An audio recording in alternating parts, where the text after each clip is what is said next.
Hello, everybody. My name is Emily Rose, and today we will be discussing absolutely everything that you need to know about the prefrontal cortex. Okay, so this video is a part of the favorite brain part presentation for Dr. Brian Metcalf's psychobiology class at the University of Cincinnati. And some of the textbook references will be a part of the Discovering Behavioral Neuroscience textbook that is required for his class. So now that we have gotten introductions out of the way, let's go ahead and get started with the presentation. Alrighty, so first off, we have what is the prefrontal cortex? So in a nutshell, the prefrontal cortex is the areas that are located in the frontal lobe. In this area, there are a lot of different functions performed that are essential to basic brain function and basic cognitive abilities. The prefrontal cortex is actually composed of many subdivisions within it, and each of them have varying functions.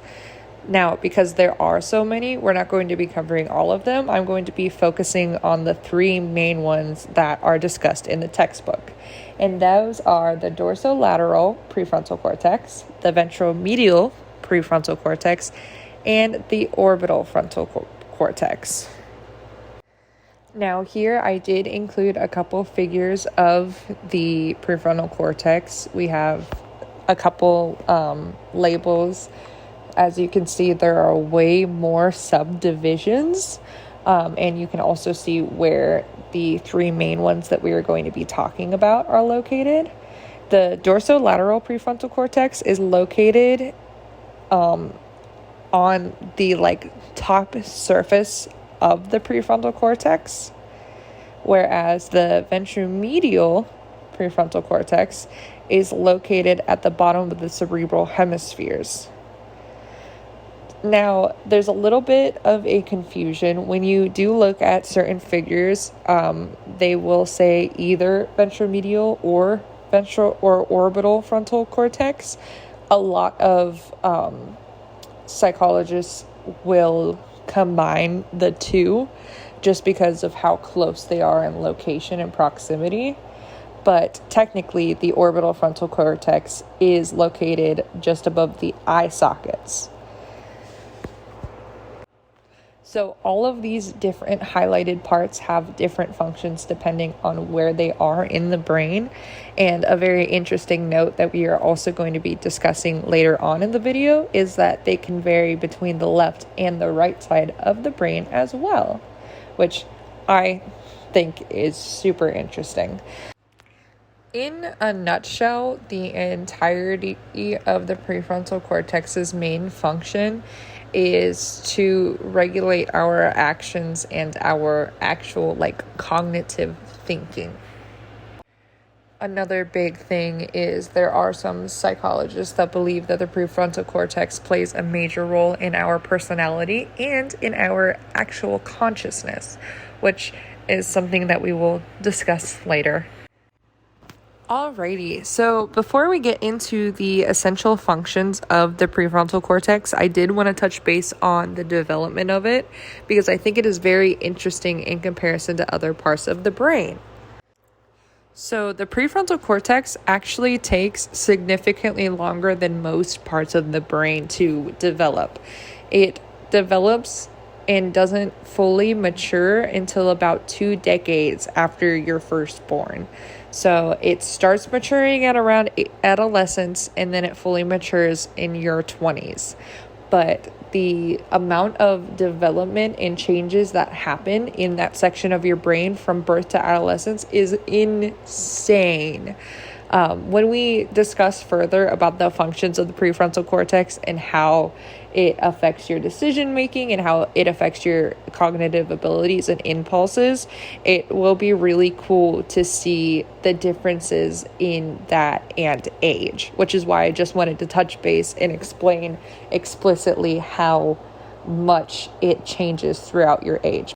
We will also be discussing later on how different substances and different mental illnesses can affect the development and the function of the prefrontal cortex as well.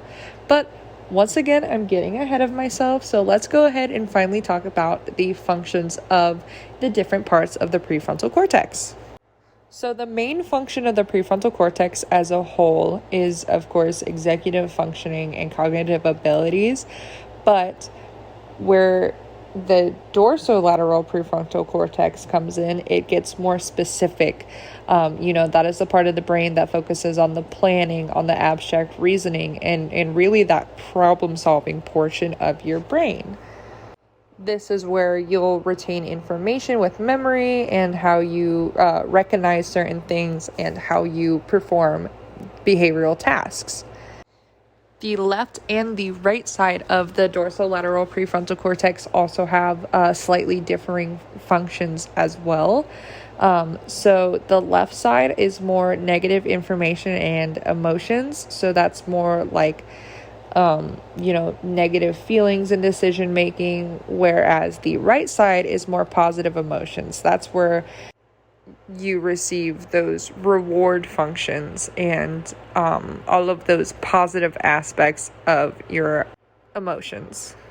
Now, speaking of emotions, where the dorsolateral focuses largely on the actual behavioral tasks and executive functioning, the ventral medial prefrontal cortex functions in emotion regulation, and it really regulates your anxiety and something called fear extinction.